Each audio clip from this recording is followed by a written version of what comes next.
Olá todo mundo, bem-vindos a mais uma aula da base da nossa pirâmide. E para quem não acompanhou as aulas anteriores ou os stories, a base da pirâmide ela é composta pelo autoconhecimento e é isso que a gente está fazendo aqui. Sem uma postura questionadora das nossas próprias atitudes, a gente não consegue criar um personagem forte e um enredo atraente. Certo? Nós precisamos nos conhecer para que a gente entenda o que a gente sente, poder colocar isso num livro e colocar os nossos personagens em situações verossímeis, tá? Se a intenção fosse criar só um livro de escrita criativa, um curso de escrita criativa como tem tantos por aí, ou um curso de roteiro, eu ia passar direto pra jornada do herói e, tipo, tá tudo certo, entendeu? Mas eu quero que você seja um escritor forte. Eu quero que você transforme os seus leitores, eu quero que você faça um livro incrível, que você conte uma história muito bem contada. Então, para isso, a gente precisa trabalhar as nossas fundações. A gente precisa trabalhar a base da nossa pirâmide. A gente precisa descobrir o quanto de carga essa pirâmide, esse prédio, ele carrega para saber quantos andares a gente pode pôr lá em cima, tá? Sim, eu tenho um lado engenheira. Bom, não adiantaria, tá? Eu te dar todas as técnicas se você não conseguir ser chamado para um debate sem gaguejar, né? Ou falar com alguém numa sessão de autógrafos e ser questionado sobre alguma coisa e ficar se sentindo ruim, ficar suando porque você sente que você tem a síndrome do impostor, por exemplo, sabe? Por isso que auto se conhecer é muito importante. O melhor, ele é se fortalecer para depois você construir alguma coisa muito boa para levar para o mundo. E eu espero que você seja muito responsável em tudo que você vai fazer. Porque você vai impactar vidas. Inclusive, para quem acompanha o meu perfil, eu já postei algumas vezes pessoas que surgem do nada no meu direct dizendo: você me inspirou, o seu livro falou comigo num ponto que ninguém nunca tinha falado, muito obrigada por você escrever isso. E esse tipo de feedback é o que me dá gás, me dá vontade de escrever cada vez mais. Eu espero que o mesmo aconteça com você. O desenvolvimento pessoal, ele é muito forte quando a gente ajuda alguém. E é por isso que eu peço que você, se possível, mande essa live para alguém que precisa se fortalecer. Quem sabe uma amiga aí você, né, consegue dar uma ajudadinha. Bom, vamos começar. O que é o pior que pode acontecer? A gente vai refletir sobre isso hoje. Quando eu disse que eu tentei buscar pertencimento em vários grupos, eu não estava brincando. Até cursos holísticos eu me meti.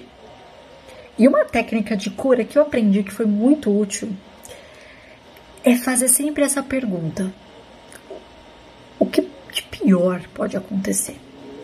E se a gente sempre for perguntar, a pessoa vai falar assim: o pior que pode acontecer se eu falar em público. O pior que pode acontecer é eu cair. E o que é o pior que pode acontecer se você cair? Todo mundo vai dar risada. E o que é o pior que pode acontecer se todo mundo dar risada? Eu vou me sentir mal. E se você se sentir mal, qual é o pior que pode acontecer disso? Eu vou parar no hospital. E o que é o pior que pode acontecer se você for parar no hospital? Cara, eu posso morrer. E qual é o pior que pode acontecer se você morrer?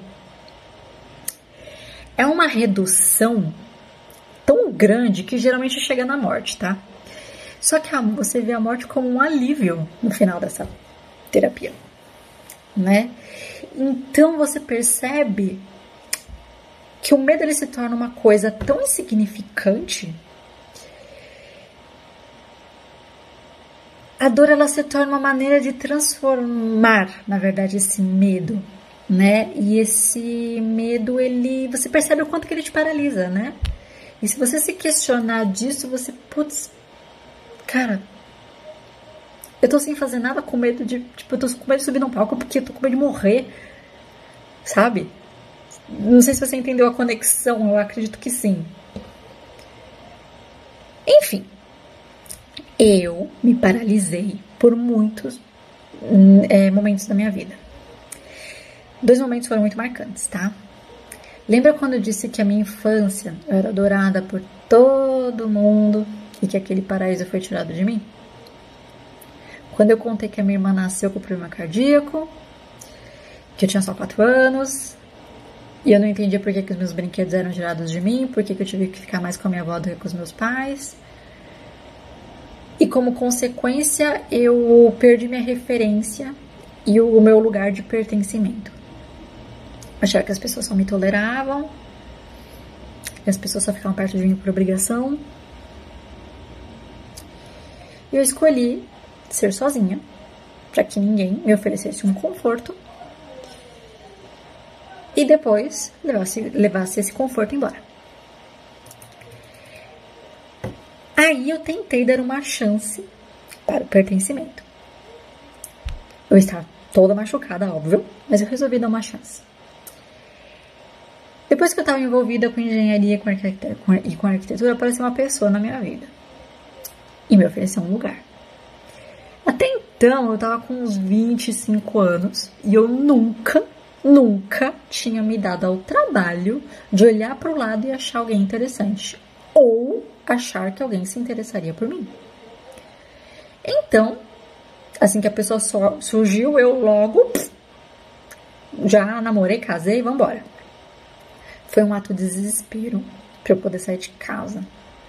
Um ato de desespero para eu poder sair da casa dos meus pais, que eu não aguentava mais, porque eu não conseguia pagar um lugar sozinha.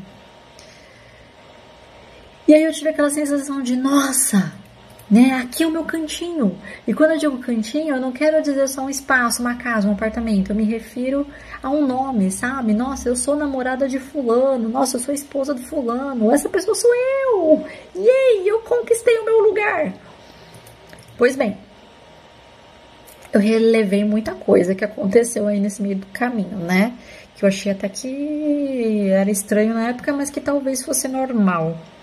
Como, bom, quando ele competia, porque eu ganhava mais do que ele. Então, ele tinha aquele senso de competição e eu não podia ganhar mais que ele.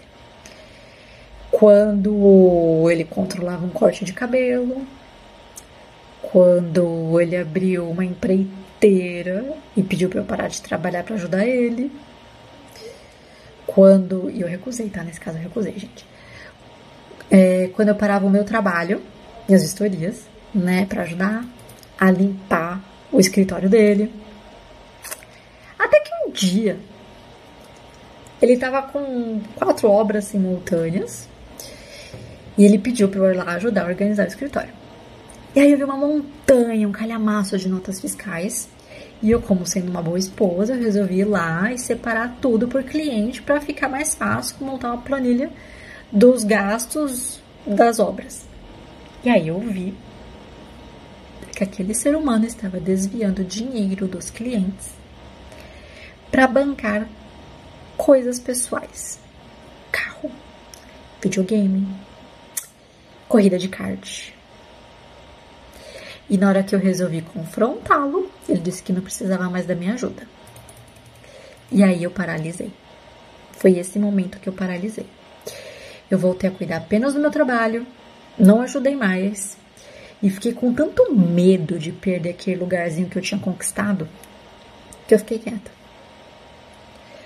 Aquele sentimento que eu deixei submerso por muitos anos. Eles quebraram todas as correntes e vieram à tona com toda a força.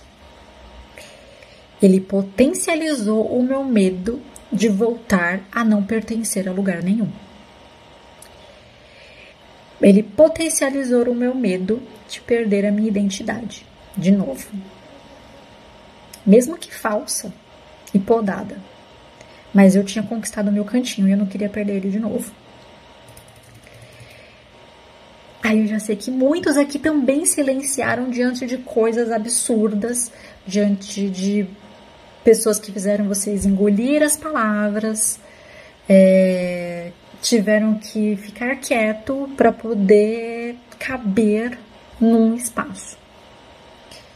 Seja ele um emprego, onde o chefe ele não te deixa falar, não quer ouvir sua opinião. Seja com seus pais, que não aceitam que você seja diferente. Né? Ou seja, até com um namorado ou marido, né? Que escolhe seu corte de cabelo. A sociedade, ela meio que cobra, né, a gente, para que a gente entre nessa caixinha, sabe? A gente precisa caber nessa caixinha do correto. A gente precisa seguir uma fórmula, né? E se a gente for diferente disso que está pré-estabelecido em algum lugar muito louco nesse universo, a impressão que a gente tem é que a gente está errado, que a gente está vivendo errado.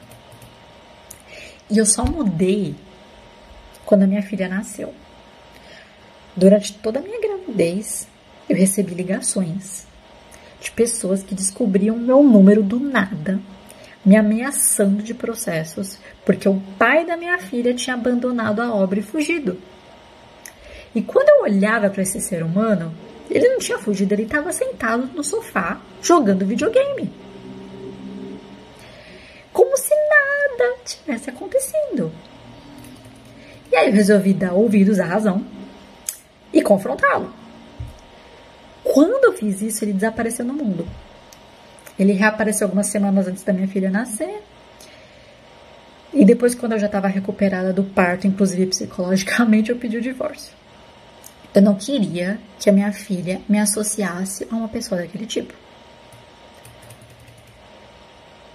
E assim, a consequência disso foi igualzinha à minha infância.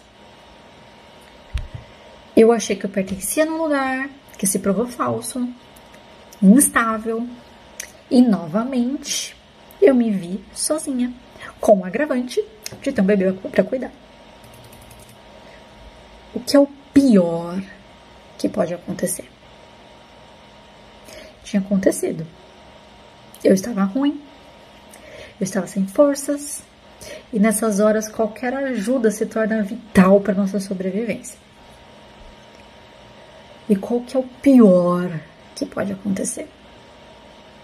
O interessante é que quando acontece, né, esse pior, como num clímax de um filme, né?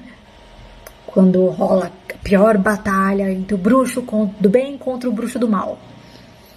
Quando cai um balde de sangue na garota que está sendo coroada no baile. Esses momentos, assim, eles são seguidos de um silêncio ensurdecedor. A impressão que a gente tem é que a gente está flutuando no vácuo. E é aí que a ficha cai. Esse é o pior. E aí você se pergunta, cara, se esse é o fundo do poço, não dá pra ir mais pra baixo, né? Agora o único caminho é pra cima. Você sabe muito bem do que eu tô falando. Você já chegou no fundo do poço em alguma situação que eu sei. Se quiser até comenta aí. Depois eu vou responder. A força, ela reaparece com um frescor assim que te impulsiona pra fora do buraco, né? E foi assim que eu percebi que eu sou uma escritora e que o meu melhor talento estava engavetado por anos, né? Apesar de não ter contatos fortes na indústria, eu tenho um trunfo na mão, cara. Eu sou roteirista, eu trabalhei pra Disney, eu tenho um perfil no IMDb, eu falo 3 línguas. Eu escrevo conteúdo para diversos perfis. Eu tenho leitores que entraram em contato comigo da Austrália, da Finlândia, das Filipinas. E todos eles falavam assim, gente, garota, bota o próximo capítulo aí no ar, no nosso site, porque eu quero saber o que acontece. Aquilo, assim, é um alívio tão grande de você ver que alguém gosta do que você faz, que eu percebi, assim, que eu pertenço a esse lugar. Eu sou uma escritora, eu pertenço a esse lugar de ser autora. Contar a história, né? Qualquer história que eu conte, eu faço as pessoas fervilharem, né? De vontade para saber o que acontece. E é isso que me dá essa pulsão de vida. A mentoria de escrita que eu tô propondo para você aqui tem essa primeira parte que te convida a olhar para dentro, porque eu acredito que um escritor que não se conhece, ele não vai conseguir decolar na escrita. Como que você vai defender uma ideia ou uma causa se você não se posiciona na vida, né? Amanhã a gente vai falar sobre conteúdo prático. Eu vou abrir as inscrições para o curso. E essa aqui é basicamente a parte do autoconhecimento que está aberta aí para todo mundo. Eu vou deixar você digerir isso. E aí amanhã eu volto com um pedacinho da parte prática. E eu te explico como que vai funcionar o curso daqui pra frente. Um beijinho. Vou ler os comentários já já.